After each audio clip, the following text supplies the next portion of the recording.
Alright guys, welcome to episode number 3 of Tardis Talk with myself and Elle, in which we'll be recapping what happened in the latest episode, Under the Lake, which seen the Doctor and Clara encounter ghosts of the crew and ended with the Doctor himself as one of them. So Elle, what did you make of Under the Lake?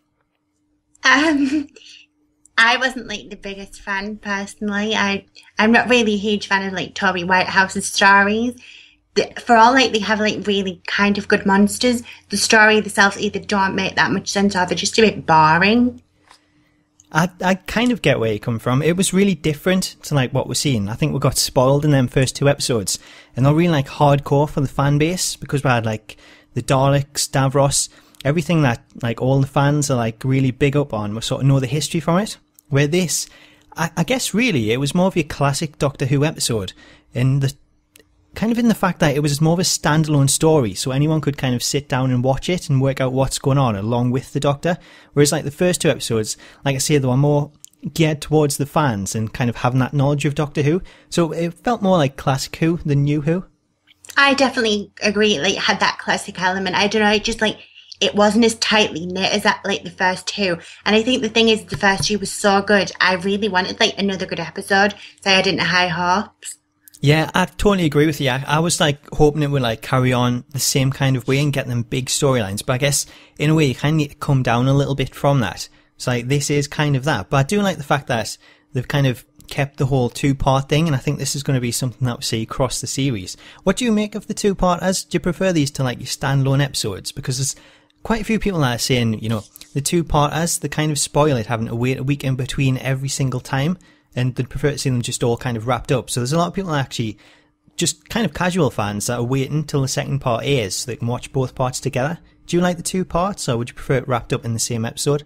I actually used to really love it, especially when we had the Matt Smith 2-parters, and it made the events kind of like a blockbuster, depending on if it was a good story. We had the Rebel Flesh, which wasn't brilliant, but it was still a really good story. And I think with some I think could benefit from 2-parters, and then some I think could be put into one. Probably this one. I think this one maybe would have benefited. So I think it can work 2 ways depending on how strong the story is. But yeah, I enjoy 2-parters.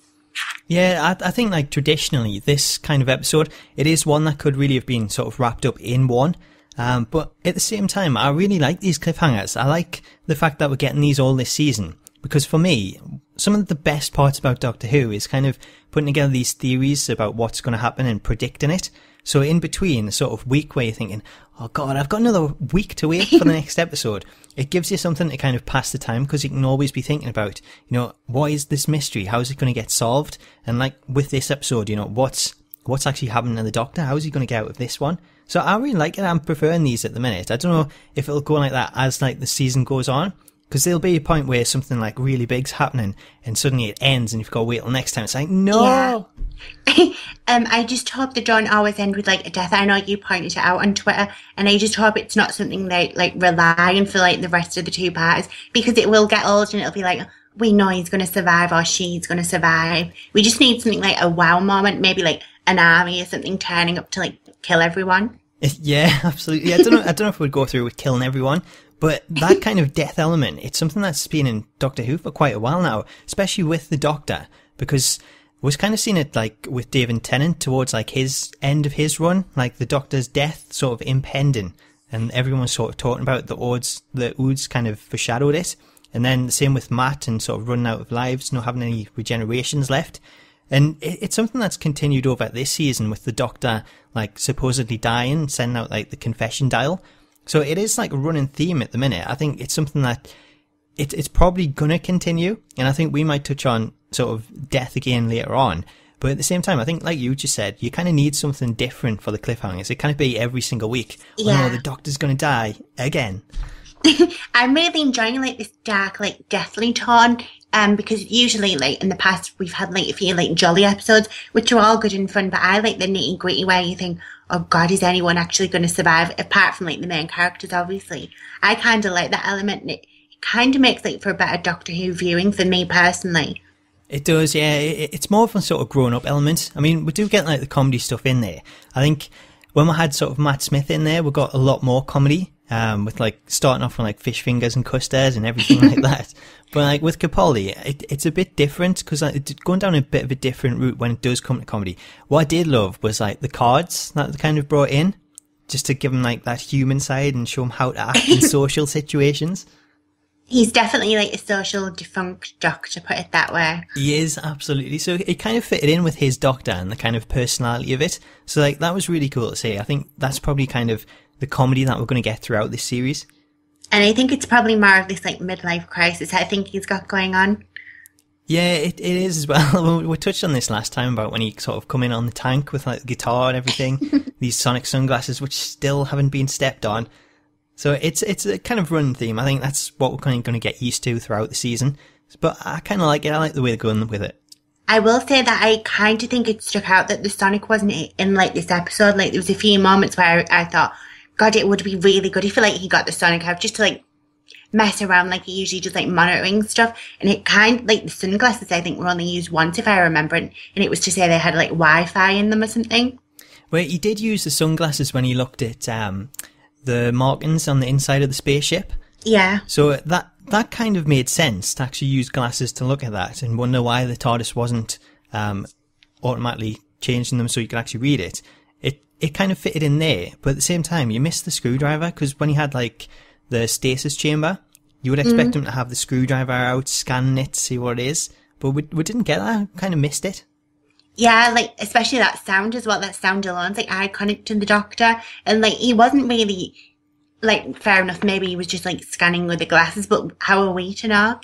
Yeah, absolutely. I think that is like the big point. You can't always tell when he's using it. And while that could be like a good story element at times, so you don't know what he's doing, other times you kind of miss that because you're so used to it. And it's like you say, the sound itself, that is such an iconic sound. Yeah. So I guess that kind of covers our thoughts on the episode. What we're going to do now is we're going to jump into kind of this week's talking points because we've got a few questions. The first one, what are the ghosts? Because usually when we see these crop up in Doctor Who, they never actually turn out to be ghosts. But in this situation, the Doctor seemed really, really excited at the fact that maybe this time he'd actually found some real ghosts. He kind of acted like a child. But like he said, it was something like he'd never encountered before because in the past they haven't been ghosts. It's been like Cybermen and things. Yeah, exactly. So in the past, we've seen things like, we've had the explanations of time-displaced reflections, psychic residue, holograms, the Cybermen invading as an army of ghosts, and then we had the gas monsters, which were they called, the Gelf? Yeah, the Gelf. So we had them come in the episode that's seen Gwen from Torchwood. So that was a really cool one as well. There's been so many times where they've actually come into it, but the best thing about this is, you know, it's something completely different because the Doctor's saying, you know, you've seen all these before and this is something completely different. And at the start of the episode, he was quite convinced. Yeah, I think, touching on it, I think we're going to get the explanation, like the radio waves are some sort of signal, which was touched on throughout the episode. I think so, yeah. Like, in terms of like my prediction for it, kind of theory for it, I think the fact that they can touch metal objects, and that was something that the Doctor did notice. What I would say is that maybe these are getting powered by whoever the original pilot was. So he could be using that sort of missing power cell. And what I think is, because these are electronic, if they're electromagnetic, then that allows them to touch their metal objects using electromagnetic force. So it kind of explains why they aren't able to sort of pass through that Faraday cage at the same time. Yeah, I think like maybe it cancels it out. This is the thing with this episode, and I think it's probably why I have like a massive, well, not a massive reason. I like had a few problems with it. Like we had so many questions, and there wasn't like an awful lot to go on. It was quite complicated. Like you do get that though at times in Doctor Who, like especially this season, and especially under Stephen Moffat as well. Like the explanations can be quite over the top, and you've got to really follow them and watch them back a few times to get it. And there were things that I kind of struggled with as well. Like I mentioned this to you before, but I didn't quite get the whole explanation of the coordinates and the sort of converting them to be like the space and sword and everything. That didn't really click with me. I mean, it might have clicked with other people. You'll have to let them know in the comments. But to me, I kind of found that to be a little bit far-fetched. Yeah, it kind of went over my head because I couldn't understand like how they can go from saying the word dark to thinking, well, that obviously means space. And I know, like they said, it was because of the synapses in the brain and things, but it was either a bit too far-fetched or it just slipped completely under my feet. I can't decide which one it is. Yeah, absolutely. I totally agree with you on that. It's just something that, you know, sometimes you don't have to go like over the top and so advanced and complicated. Like a simple thing to do. And if they just said like these were actually coordinates for that village and it led to the church where they were going to go, that would have been simple enough. You didn't have to go off on all these like crazy things like Orion's belt and stuff. I think that's like a good example of how this episode may have been a bit better if it was one part, because you would have skipped all that and then maybe would have gone straight to that village. Yeah, absolutely. Like you say, over the 2 parts, I guess they've got to kind of string it out a little bit. So maybe that's sort of where that comes in. The next kind of question that we've got is one of the crew members called Lun. He was actually trapped by the ghosts, but he didn't actually get attacked. So this wasn't fully explained in the episode itself, although it was alluded to. So he was the only person that didn't actually enter the ship and didn't actually see the writing. So it looks as though, as we're seeing at the start of the episode, the ghosts aren't really too bothered with you as long as you haven't seen that. And kind of my explanation for that is, you know, everyone that has seen it, it gets imprinted in their brain. So when they do die and become what we only sort of see as a ghost at the moment, we don't know what it is, then that kind of becomes a transmitter and it transmits that message out to then have like the pilot picked up. So my thought was, well, the ghosts haven't killed him because you haven't seen that, because it's more beneficial for them to leave him alive until he does go on the ship, see that, and then kill him, because then he'll become an extra transmitter. Yeah, like I think that was like another thing that like it didn't go out of my head. I got it and I understood. I don't know, like I didn't like it again. Like I know, is it Cass as well? For all that you said she'd seen the sign, and I must have skipped that somehow. The ghost didn't seem to interact with her at all. Like it was only like when she was lip reading them, and even that was through like a monitor and things. Yeah, they didn't really like interact with her too much. I don't know, like she was definitely in that spaceship, but she wasn't. I don't think she was one of the people that were actually seeing sort of the imprint on the eye, because we've seen that for a lot of the crew members, but I don't think Cass was one of them. I think we're probably going to get some sort of payoff with Cass. Well, she's like the boss or the manager of this ship now that the other man's dead, you know? Yeah, I think she'll like play a big part in this still. I like the relationship that she has with Lun as well. Like, especially when like she thought that he was going to die when he was surrounded by the ghosts. And then when he made it back, like the relationship between them, that seemed like a really lovely moment. It'd be interesting to see like the dynamic if he was to die, because I know from like the next time trailer, kind of slightly spoilers, it looks like he's going to get cornered again, so maybe he has seen the sign, and it'll be interesting to see if that is related to why they're not killing people. It is, yeah. Like, so that's going to be like a big part in this next episode. And I think they haven't kind of explained why they didn't attack him. Like, they've just put that there for us to kind of work it out with Cell. But I think that'll be a big part in the next episode. Maybe he'll like be asked to sort of walk to a certain place and do like a certain action, knowing that the ghosts won't hurt him. But at the same time, I think we'll see him get cornered by them, and we'll kind of be left wondering, you know, are they going to attack him this time? Is something different? Was that really the reason? So I think that's something that will get played on in this next episode.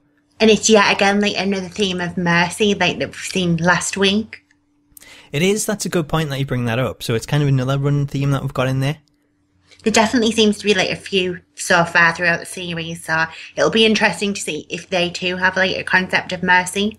Absolutely. And like following on from the Daleks, I think it's kind of cool to see that, and especially that you actually noticed that, because it's something that totally went over my head. Wouldn't be the first time. It wouldn't. I won't go into that. So like the next question here is the Doctor really dead? He's like, death's been foreshadowed for so long now. Could he really be dead? Was that really him and his ghost that we're seeing at the end of the episode? Well, I didn't see his confession dial knocking around, so I'd probably say no.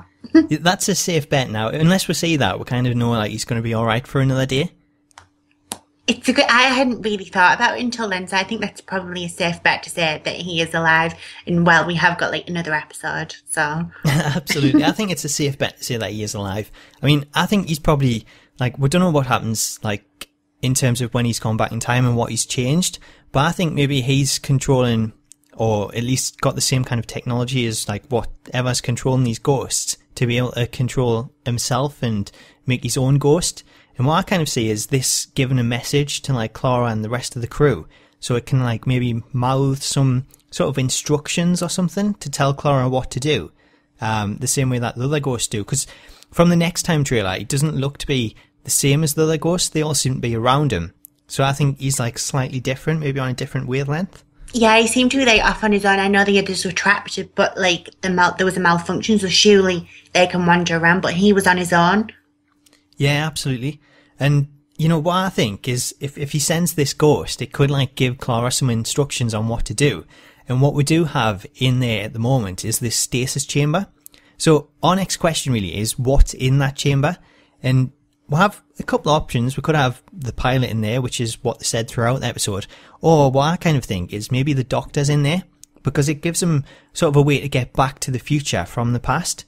So maybe sort of what we're seeing in the past about the dam breaking and all that water coming through, maybe he wasn't able to get back to the TARDIS in time. So he's locked himself in that stasis chamber, and it's a way to get him back to Clara. So maybe his ghost could mouth instructions on how she can actually open that.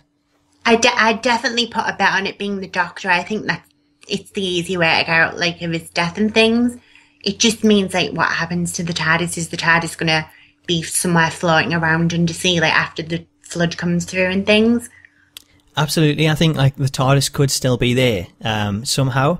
So wherever you put that when he went back to the past, maybe that kind of explains why the TARDIS was so unsure about being there in the ghosts. Maybe it wasn't the ghosts at all that it was actually spooked about. Maybe it kind of sensed that it was already there. And because this takes place in like 2100, and this is that the village was from the 1980s, then that's like 120 years that maybe the TARDIS has been sitting there. So if it kind of sensed it was already there and it'd been there for that long unused, maybe it knew something was going to happen to the Doctor, and that was why it was like, you know, we've got to get out of here. I think you've definitely hit the nail on the head. And there has been some talk as well about the TARDIS getting a revamp, so maybe this is like a way to get on with that. Yeah, it totally could. Like, it all fits in with it. So I think that kind of explains maybe what was up with the TARDIS. I highly doubt the TARDIS would be scared of ghosts. Like, it's seen Cybermen, Daleks. I'm sure ghosts wouldn't do too much. Yeah, my only kind of... I don't know really, because like the stasis chamber, there's only room for one. So my only sort of thinking about this is, if the Doctor's in there, what happened to the other two crew members that went back in the past with him? That's a good point. Maybe they're still in the TARDIS, and I don't know. Actually, it's a really good point. Unless it's going to be really stuffy. Just bung them all in there. Yeah. I think it could be a case that, you know, the Doctor's in there, but it leaves that question open. And we had one of the guys that went back saying, you know, if I die, at least, you know, I'm going to come back and haunt you. So maybe that foreshadowed his death. Oh, yeah, that's a good point. As well, I noticed that we didn't see the death of the first person who turned the captain into a ghost, and then one of the other members. So hopefully we'll get some sort of recognition to like how he's passed. Yeah, I think so. I think we'll probably meet him in the village, because we're seeing him, well, not that person exactly, but the same species back in another episode that was written by the same writer. So that was in the God Complex. So he was like Gibbous from the planet Tivoli. So I think with it being someone that he's sort of wrote into it, the kind of creatures, we'll sort of get a little bit more explanation and see them in the past. And according to the Doctor, they were friendly anyway, so I'm sure they'd offer up some help as to what was going on in the village at that time. See, the thing is as well, we never got like a recognition to who the ship belonged to. Maybe it's him, maybe it's this like Kingfisher, I think it's called, that we see a glimpse of in the next time. That's maybe it's a godsend. Like, I kind of wanted answers, but maybe that'll help wrap things up, and maybe it's going to be the cowardly, I can't remember its name, thing, Gibbous. Yeah. Maybe it's his, and maybe that'll be like a revelation that we didn't think was going to come about. Yeah, well, that's the thing. We're seeing this like original ghost in there, and we keep getting told about the pilot being in the stasis chamber. But what if that original character, the original ghost that was seen there, was actually the pilot? So it kind of makes sense. I definitely go with saying the Doctor's inside though. It's yeah, the easy way I think out. so. So that kind of answers most of the questions that we've got in this episode. There wasn't too much to kind of touch on. One other thing though that we do want to sort of bring up here is Clara. Because I kind of think that there's something going on with Clara. Maybe she's suffering from like post-traumatic stress syndrome. Because we're never actually seeing sort of how she coped and got over Danny's death. And at the moment, she seems to just want to jump into adventure after adventure. And sort of in between working with the Doctor, we're seeing her sort of interacting with Unit. So maybe that's something that she's been doing quite frequently. And it's something that she's doing to kind of not have to address what's going on in terms of her feelings and what she's feeling with Danny. Maybe she's like throwing herself into work to kind of counteract that. So I think there's something up with her, and that's why she wants to sort of jump into all these adventures and sort of have no regard for our own safety. And I think it's maybe something that the Doctor's realising as well.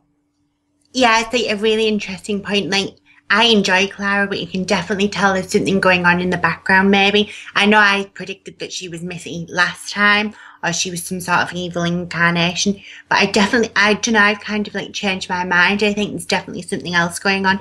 And we saw like a lot of, not conflict exactly between the Doctor and Clara, but there's definitely a rift there. Like, Clara went for a high five and he just totally dismissed it. And they've kind of changed the roles, and the Doctor says, well, there's only one room for a Doctor, and Clara's taken over that role of like the adventurer, and the Doctor's more like, no, let's take like a back step and like take it steady and just like explore. Yeah, it's like a total role reversal at the moment. Like, what I kind of read into that with the Doctor was in sort of the first episode of this season, we're seeing Clara actually get shot, and the Doctor was distraught because he thought, Clara's actually died. He wasn't able to save her. And we're seeing the way he sort of acted towards Davros and wanting her to sort of be brought back. So I think maybe he's a little reluctant now to take on all these adventures because he's kind of worried for her safety, knowing that he couldn't save her in that first episode. I definitely think he's worried, yeah. Another thing I kind of touched on from that Dalek episode, seems as you touched on it, was in the episode when Clara goes into the Dalek and Missy explains to her, like, that's the plan, she's going to be in the Dalek, and she puts the two connectors into her brain, or wherever it is. And so I did like a little bit of research, like as you do. And apparently if she was to like pull it out or whatever, it could damage the tissue in her brain, which is like the lobal area. Right. The frontal lobe. And if you do damage that in real life, not just Doctor Who, it's the part of the brain that controls your personality, and it can change like the way you process like risk assessment and things. So you could be like really extreme and radical, and to you that'd be like normal behaviour. So that's maybe like another explanation as to why Clara's a bit more like run and gun. That makes a lot of sense, actually. It really fits in with the way that she's acting. So maybe there could be something there. Maybe that the sort of Dalek, the sort of needles and things going in, it has really affected her. Do you think there could be anything else happening with Clara? I kind of think maybe she's dying. I know, like, I touched upon it. I think it was the first episode, and Clara says to the Doctor, I don't know which one of us is dying. So maybe that was her way of hinting to him back then. And maybe she's wanting to do all this adventuring because she's dying of maybe some sort of illness or something. Something like very human and not otherworldly. Yeah, that's a really good point. Like, when you mentioned that, I think that's something that really does make sense. That line about, like, which one of us is dying, I think that could end up being a key line. So if it is, like, Clara in the process of dying, something wrong with her, like terminally ill, then it kind of explains why she's sort of got no regard for her own safety if she's willing to risk sort of everything, going on all these adventures, kind of just make the most of the time that she's got. I also think it'd be something like Doctor Who would put across beautifully. Like, fair enough, you have like soaps and things where like stuff like this happens. I don't know, Doctor Who has like this, when it comes to some sort of serious issues, Doctor Who has this like beautiful way of doing it, and I think that'd be like a really touching moment. Fair enough, we had like the Dr. Donna thing, that wasn't as like serious, I suppose you could say, but they did it really well, and I think if this is the case, I dare say we're going to get some like tearjerkers towards the end. Absolutely. Like, I don't even know if I'm looking forward to seeing that now, because it could be like really hard to watch. And like, I think the hardest thing for the Doctor would be if it is like a regular disease, like a terminal illness, then it's something he can't go back and change. So it'll be interesting to see like how he deals with that and how he processes it. I think that was the problem with Clara in, is it Death in Heaven, I think it's called. She points out that the way Danny dies, it's very normal and not something alien, and it's something she can't process after seeing like everything she's seen. Yeah. So again, it kind of gives that spin on it, and it's kind of the Doctor that's going through everything. So he's kind of, like we've seen already, he's going through the same kind of things that Clara went through last season. So it's another case of kind of a role reversal. And maybe that's what's on his confession tale. Maybe he knows something's going on. Maybe. We still don't know. I don't think we'll ever really get an answer to that, but it's something that I'm really interested in to actually know what was on there. I don't know if I want to know like too soon now because it means someone's going to die. Yeah, it's kind of like one of them morbid things where we'll just like save that for a while because we don't really want to know if it means someone is going to die because of it. And it's a shame because we know either way that Clara will be leaving. It just depends if she's going to be leaving alive or dead. It is. And kind of what that could sort of bring on to is it's not really a talking point from this episode, but we've got a bit of Doctor Who news because we have a new spin-off show announced called Class. So this takes place with one of the classes from Coal Hill School where Clara actually works as a teacher. But the writer has actually come out and said that he's confirmed there'll be no Clara in the actual show. So she was kind of a front runner. I thought she'd be kind of taking on like that Sarah Jane sort of role and guiding the class. But her now being confirmed not to be in it, that's a big thing for me because not only do I not know who is going to be in terms of a sort of leader for the children, then it makes me wonder what happens to Clara if she's no longer at that school. Yeah, it's like a really funny thing because literally the night before it was announced, we spoke about like maybe Clara's going to take over the Sarah Jane thing because she sadly passed away. So like that's somewhere we can't really explore again. And this, it opened like a new generation. Maybe Clara would come in and be like the Sarah Jane, but obviously that's not the case. Yeah, absolutely. And Clara does have that kind of Sarah Jane look. I think she's someone that would really fit in well in that kind of role, looking after the children, sort of guiding them through it. And the way that she's acted this season, where even in this episode, like you've mentioned it, about her sort of becoming the Doctor, and the Doctor even saying, you know, the Tardis is big as it is, there's only room for one Doctor. So I could like totally see her being our own kind of Doctor in this spin-off show and leading the children against all these alien threats. So it's a shame that she's not going to be in it. I think it's definitely going to happen sooner or later because, well, she had the calling cards as well. And I kind of thought maybe that was her preparing the Doctor for her no longer being around, and maybe he just didn't think anything of it. But I know you had like a different take on the calling cards. Well, absolutely. I think what you've just said there, it could like get him into that process of, you know, thinking that way without Clara around. So it kind of explains that. I thought maybe the Doctor going into the past, I don't know where these cards are, if they're sort of still in that control room, then maybe you could leave an extra card there in the past and that'll give Clara a message in the future. It'd definitely be an idea. It's not something like The Stranger too. Yeah, absolutely. The only thing I think is like if Clara's got the cards on her, then it doesn't really make too much sense because they wouldn't be able to change them.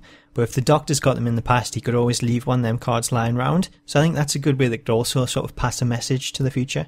I definitely think we're going to get some timey-wimey that doesn't quite make sense, but we'll just have to happily go along with. Absolutely. But I think the most funny is just sort of contemplating on what we think could happen. Because like I said, when we talk about the two-parters, it's always the best part.